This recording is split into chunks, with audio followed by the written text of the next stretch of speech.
Is that you should never, ever take commands that are unlawful.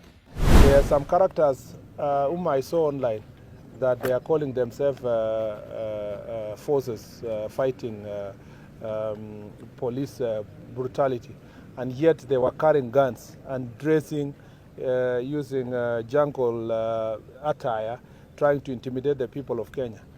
President William Ruto has been accused of turning the country's security agencies into political tools to silence those who dare challenge his leadership. A recent incident involving a former KDF soldier and 2 ex-police officers has exposed the extent to which state machinery is being deployed to intimidate dissenting voices. I'll tell you the fact is that even if a police officer is sent today to come and arrest me and to take me, trust me, they would think twice, because I am part of that. So the 3 men, Patrick OSOI, a retired soldier, Kimanthi, a former police officer, and another ex-officer known as Cop Shakur, had been running a movement calling itself the FBI. Their mission was to push for an end to police brutality and to hold the government accountable for its use of force against citizens. They had also spoken out openly against Ruto's leadership, warning that the administration was eroding democratic freedoms. Let's come to remind ourselves. When we were taught in college, we were taught tulifunzwa hii bunduki ni ya kuprotect life ya mwananchi, ni ya kuprotect Mkenya, si ya kuua mtoto, si ya kuua mtoto wa 17 years, si ya kuua mtoto wa 12 years vile Ruto anatumia polisi kufanya. So this is a message to all the uniformed officers out there. You are given this weapon to protect, not to kill. Yeah. Their outspokenness did not sit well with those in power. Within days of their public remarks, the full weight of the state security apparatus descended on them. In an operation that involved more than 21 heavily armed DCI officers, the 3 were tracked down, surrounded, and arrested in a coordinated sweep. Eyewitnesses described the scene as something usually reserved for dangerous criminals, not activists armed only with their voices. There are some characters whom I saw online that they are calling themselves forces fighting police brutality, and yet they were carrying guns and dressing using jungle attire, trying to intimidate the people of Kenya.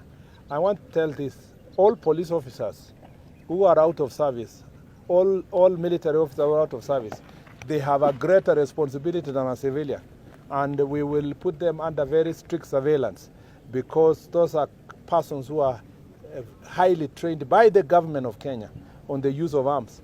And once they start threatening the public and threatening government.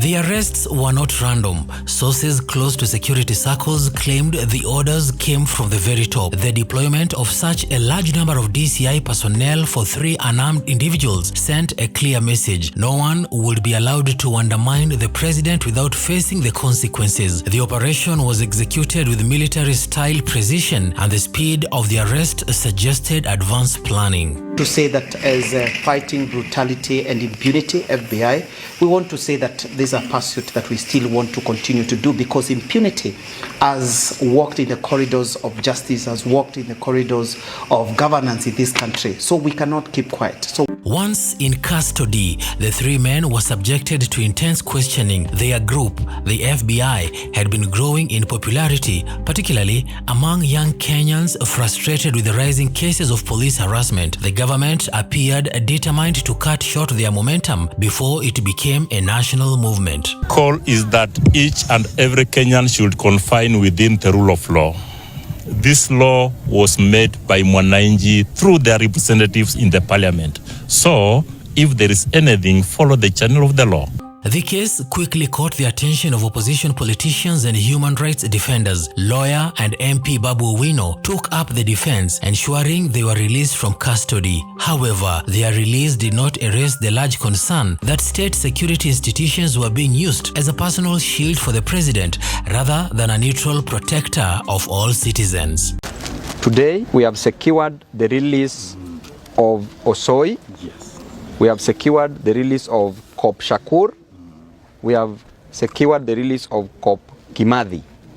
And I want to take this opportunity to really appreciate the advocates before you Council Wanjira.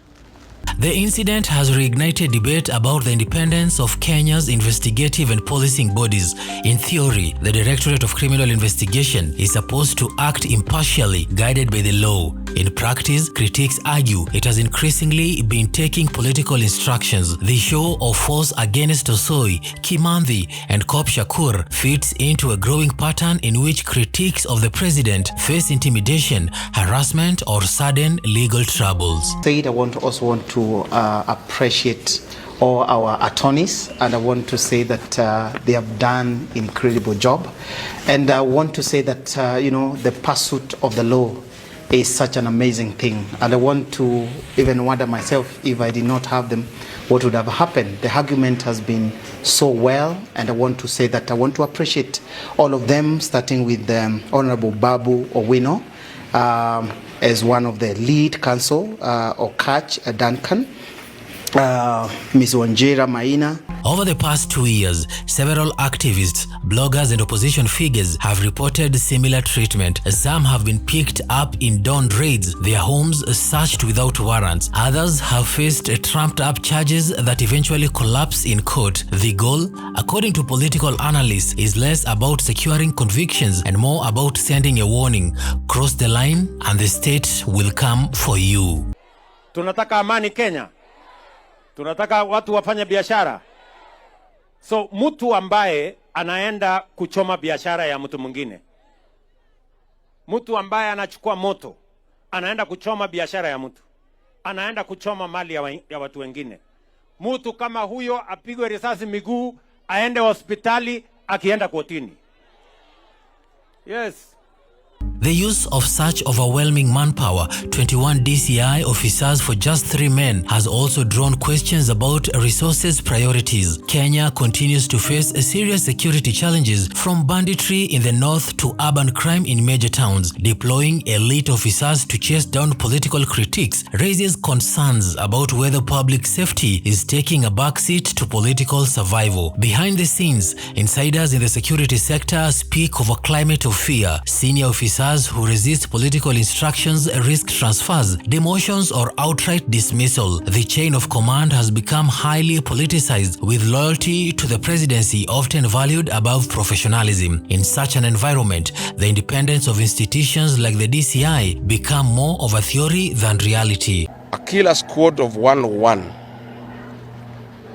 that works under the Director General of the National Intelligence Service, Nuruddin Haji, was armed with assault rifles and drove in a convoy of unmarked Subarus, shooting and killing innocent protesters aimlessly in the streets and estates.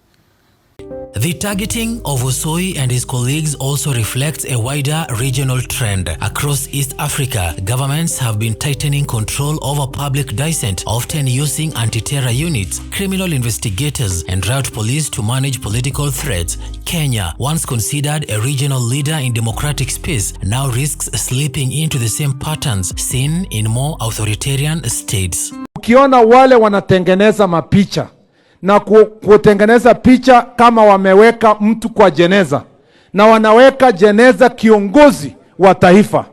Mimi nataka niulize, and I want to ask this question to every parent in our country, and particularly the church leaders who are defending this bad behavior, and all those politicians, including those who don't agree with us politically, who are defending this behavior. If tomorrow your child goes to school today and another child whom they share the same class sends a picture, the same picture, when your child has been put in a coffin, will you still defend that behavior? For Ruto, the strategy may offer short-term stability. Silencing outspoken critics can prevent movements from gaining traction and keep political challenges contained. But in the long run, such heavy-handed tactics risk fueling more resentment. Groups like the FBI, even if weakened temporarily, often find new ways to operate, sometimes underground, sometimes online, making them harder to track and potentially more radicalized. The episode has left many Kenyans questioning the balance between security and freedom. While the state has a duty to maintain order, that duty should not extend to crushing legitimate political opposition. The arrest of the 3 men, the size of the force deployed, and the speed of the operation all point to a calculated use of security institutions to protect political interest rather than public safety. Jina ndo likuwa ni mbaya ama shida ilikuwa ni awaelewi manake ile kitu iliyoko that kupigana na ukatili wa kisheria ukatili katika biashara. The case of Patrick OSOI, Kimanthi and Cop Shakur is unlikely to be the last. As political temperatures rise ahead of future elections, the temptations for those in power to use the police and investigative agencies as political weapon will only grow. The bigger question is whether the public and the institutions themselves will push back before Kenya's democratic space is narrowed beyond repair. Tell you the fact is that even if a police officer is sent today to come and arrest me and to take me, trust me, they would think twice because I am part of that. So the fact